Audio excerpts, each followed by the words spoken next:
Assalamualaikum warahmatullahi wabarakatuh.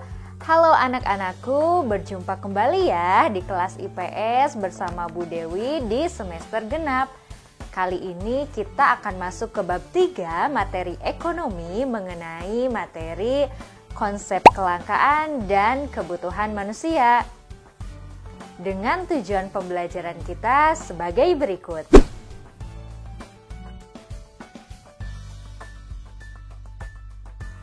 Anak-anakku, coba kalian perhatikan berita berikut. Masih ingat tidak?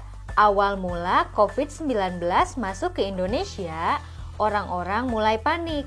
Demi terhindar dari pandemi tersebut, banyak masyarakat yang mencari dan membeli banyak masker, sehingga kebutuhan akan masker meningkat. Dengan meningkatnya kebutuhan tersebut, akhirnya di mana-mana masker sulit didapatkan karena stoknya habis. Nah, kasus tersebut merupakan salah satu contoh dari kelangkaan atau scarcity. Jadi, kelangkaan atau scarcity adalah kondisi di mana kebutuhan manusia tidak seimbang dengan alat pemuas atau pemenuhan kebutuhan berupa barang dan jasa, di mana kebutuhan manusia yang tidak terbatas, sedangkan alat pemuas kebutuhannya terbatas. Seperti tadi, contohnya kebutuhan akan masker yang tidak terbatas, sedangkan maskernya terbatas. Nah, kelangkaan tadi bisa disebabkan oleh beberapa faktor, di antaranya pertama, perbedaan letak geografis.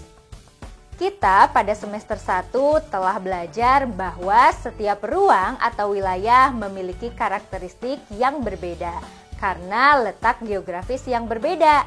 Ada wilayah yang memiliki tanah yang subur, ada juga yang tidak. Ada wilayah yang memiliki sumber daya laut yang melimpah, ada juga yang tidak. Perbedaan sumber daya alam tersebut tidak merata sehingga dapat menimbulkan kelangkaan. Faktor penyebab kelangkaan yang kedua adalah pertumbuhan penduduk. Jika semakin banyak penduduk pada suatu wilayah, maka kebutuhan juga akan semakin meningkat. Nah, jika produksi barangnya tidak diiringi dengan kebutuhan manusia, maka akan menimbulkan kelangkaan. Faktor yang ketiga adalah bencana alam. Bencana alam seperti gempa bumi, tanah longsor, gunung meletus, dan yang lainnya dapat menimbulkan kerusakan pada sumber daya alam, sehingga hal tersebut dapat menimbulkan kelangkaan. Keempat, keterbatasan manusia dalam mengolah sumber daya alam. Jika sumber daya alamnya sudah melimpah, tapi manusianya tidak mampu mengolah atau tidak ahli dalam mengolah, maka dapat dipastikan sumber daya alam tersebut tidak akan terpakai dan dapat dipastikan akan terjadi kelangkaan karena tidak ada yang mampu mengolah sumber daya alam tersebut. Oke, itu dia mengenai konsep kelangkaan. Selanjutnya, kita akan membahas mengenai kebutuhan manusia. Di awal kita sudah membahas bahwa kelangkaan itu disebabkan karena kebutuhan manusia yang tidak terbatas. Artinya kebutuhan manusia itu banyak kan?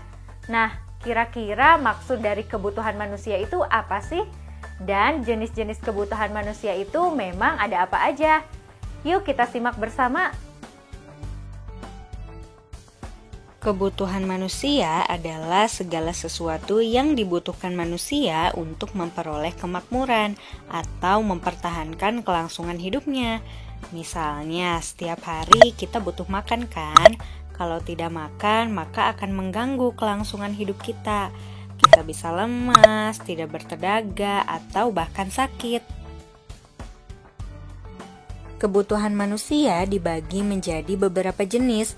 Ada yang berdasarkan intensitasnya, berdasarkan sifatnya, waktunya, dan subjeknya. Kita bahas satu-satu yuk.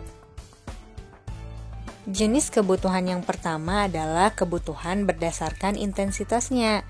Yang pertama adalah kebutuhan primer. Kebutuhan primer merupakan kebutuhan utama yang wajib dipenuhi. Contohnya, sandang, pangan, dan papan. Sandang adalah kebutuhan akan pakaian, pangan adalah kebutuhan akan makanan, dan papan adalah kebutuhan akan tempat tinggal. Kebutuhan berdasarkan intensitasnya yang kedua adalah kebutuhan sekunder. Kebutuhan ini merupakan pelengkap setelah kebutuhan primer terpenuhi. Misalnya, untuk melengkapi rumah kita bisa beli televisi, kulkas, sofa, atau barang-barang yang lainnya. Masih kebutuhan berdasarkan intensitasnya, yang ketiga adalah kebutuhan tersier. Kebutuhan ini merupakan kebutuhan akan barang-barang mewah, contohnya berlian, mobil mewah, dan sebagainya. Jenis kebutuhan lainnya adalah kebutuhan berdasarkan sifatnya. Kebutuhan ini dibagi menjadi dua. Pertama, kebutuhan jasmani. Kebutuhan jasmani yang berhubungan dengan fisik, misalnya berolahraga. Kedua, kebutuhan rohani. Kebutuhan rohani ini menyangkut perasaan tenang, nyaman, bahagia, contohnya beribadah, rekreasi, dan lainnya.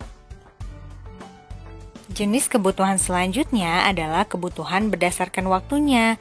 Kebutuhan ini dibagi menjadi dua. Ada kebutuhan sekarang, yaitu kebutuhan yang tidak dapat ditunda karena sifatnya mendesak. Contohnya, jika ada yang sakit harus segera minum obat. Kedua, kebutuhan masa datang. Kebutuhan ini kebalikan dari kebutuhan sekarang, artinya kebutuhannya dapat ditunda karena tidak mendesak. Contohnya, menabung dan mengikuti asuransi. Kebutuhan yang terakhir adalah kebutuhan berdasarkan subjeknya. Kebutuhan ini dibagi menjadi dua. Pertama, kebutuhan individu. Setiap orang memiliki kebutuhan yang berbeda. Contohnya, dokter membutuhkan stetoskop, lain halnya dengan petani. Petani tidak membutuhkan stetoskop, petani membutuhkan cangkul. Dua, kebutuhan kelompok. Kebutuhan ini merupakan kebutuhan yang digunakan bersama. Contohnya rumah sakit, jalan raya, atau kebutuhan seperti fasilitas umum lainnya. Nah, anak-anakku, itu dia mengenai konsep kelangkaan dan kebutuhan manusia. Bagaimana, kira-kira sudah paham belum? Semoga sudah paham ya. Terima kasih telah menyimak pembelajaran hari ini. Sampai jumpa di pertemuan selanjutnya. Wassalamualaikum warahmatullahi wabarakatuh.